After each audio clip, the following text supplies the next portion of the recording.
मानव जीवन में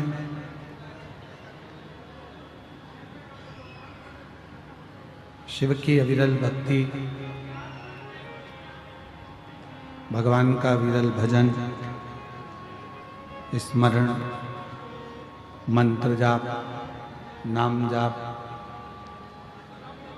जो भी मानव शरीर में कर्म करते करते करते करते जो इन सभी चीज़ों को धारण करता है, वो अपनी जिंदगी में जीवन को आनंदित कर लेता है।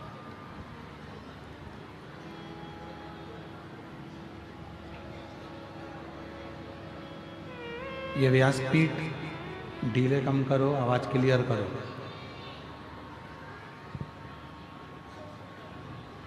ये व्यासपीठ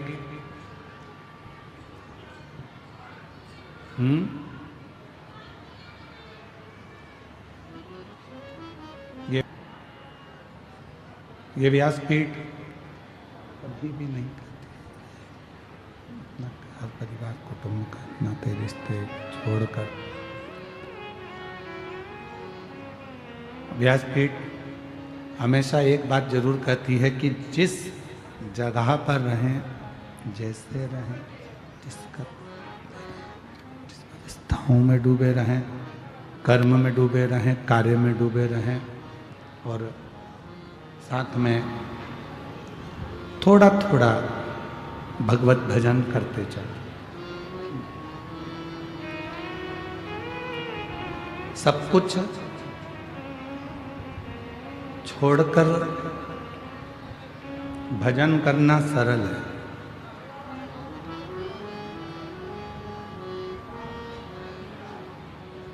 घर परिवार छोड़ दिया,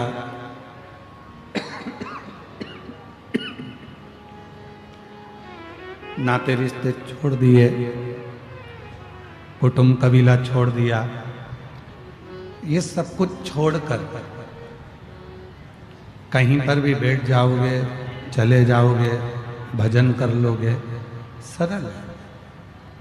पर अपने घर में रहकर, कुटुंब में रहकर, परिवार में रहकर, नाते रिश्तों के साथ रहकर भगवत भजन करना थोड़ा कठिन।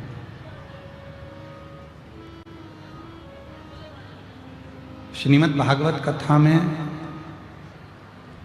कपिल देव जी महाराज अपनी माता देवहूति को ज्ञानोपदेश देते हैं।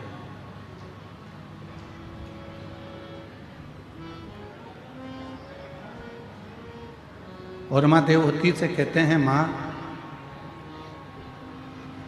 दुनिया के लोग कहते हैं कि बुढ़ापा बुरा होता है, बुढ़ापा बेकार होता है, बुढ़ापा ठीक नहीं होता। बुढ़ापा श्रेष्ठ नहीं, पर श्री कपिल देव जी महाराज अपनी माता से कहते हैं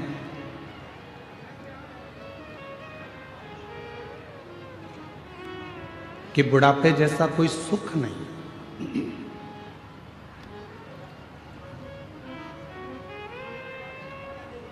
दुनिया के लोगों को बुढ़ापा बुरा लगता है,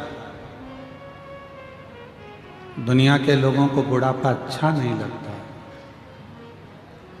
पर श्रीमद् भागवत में कपिल देव जी महाराज अपनी माता देवहूति से कहते हैं कि बुढ़ापा श्रेष्ठ है। पर वो बुढ़ापा कब श्रेष्ठ है, उस बुढ़ापे की श्रेष्ठता कब रहेगी?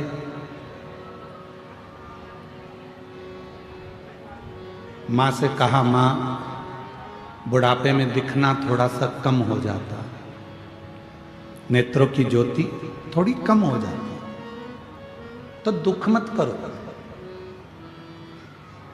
संसार बहुत देख लिया आपने, पूरा संसार भ्रमण कर लिया आपने, पूरे संसार को आपने देख लिया। अब बुढ़ापे में परमात्मा चाहता है कि आप संसार को ना देखकर इन आँखों की रोशनी मैंने जो कम करी है, इनको बंद कर कर अपने भीतर बैठे हुए भगवान देव अधिदेव महादेव को झांकना प्रारंभ करो, देखना प्रारंभ करो।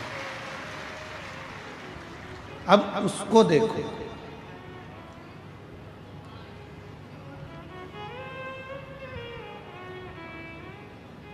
फिर देवती माता ने कहा कि बुढ़ापे में श्रवण शक्ति कमजोर हो जाती है, सुनाई कम देता है, सुन नहीं पाते हैं। माँ देवहूति से कपिल देव जी महाराज कहते हैं, माँ अगर बुढ़ापे में कम सुनाई दे तो भगवान को धन्यवाद देना कि अब हमें लोगों की नहीं सुनना है, अब अपने मन की सुनना है और परमात्मा को सुनना है।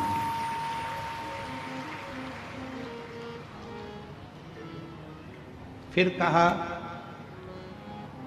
बुढ़ापे में पांव से चलना नहीं जाता, तो कपिल देव जी महाराज कहते हैं, बुढ़ापा कहता है माँ अब बहुत जगत में घूम लिए, अब एक जगह पर बैठकर भगवत नाम का कीर्तन करो, उससे बड़ा कोई सुख नहीं है।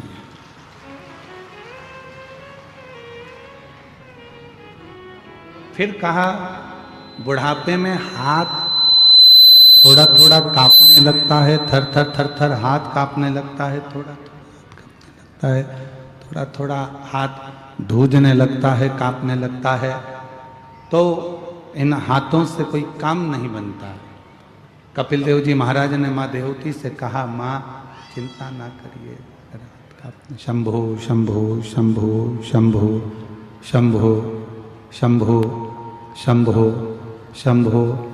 माँ यदि थोड़ा बहुत हाथ कांपने भी लगे तो परमात्मा चाहता है तू माला करे, मन का एक जपे और वो तेरे हाथ धूजने से मन का 2 खसक जाए तो भी राम उसको स्वीकार कर लेता है, शिव उसको स्वीकार कर लेता है। अब बुढ़ापे जैसा सुख कहां?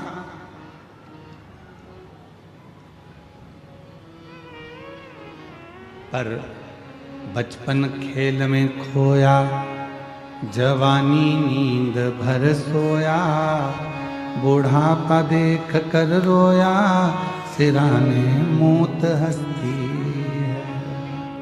बचपन खेल में खोया, जवानी नींद भर सोया, बुढ़ापा देख कर रोया, सिराने मौत हंसती है। बुढ़ापे में व्यक्ति मृत्यु को देखकर ऐसा सोचता है कि मेरा पूरा समय निकल गया, मेरा पूरा जीवन निकल गया, अब ना जाने इस शरीर का क्या होगा, ये शरीर श्रेष्ठ होगा कि नहीं होगा, इस शरीर से भजन होगा कि नहीं होगा, इस शरीर से भगवत स्मरण होगा कि नहीं होगा। स्मरण रखिएगा आप अपने अंदर कि बुढ़ापे से सुंदर कुछ नहीं हो सकता, जिसमें हम भगवत भजन को करें, भगवत स्मरण को करें, भगवत नाम को। ये चल रहा है स्पीकर, जरा कान लगाइए। भगवत नाम को जपें, भगवत स्मरण को करें, भगवत मंत्र जाप करें, भगवत नाम जाप करें और भगवत कीर्तन में डूबें।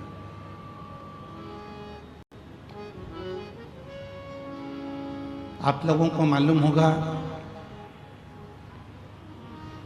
आप लोग सब बहुत वन क्षेत्र में रहते हैं, पूरा जंगल क्षेत्र है बस्तर,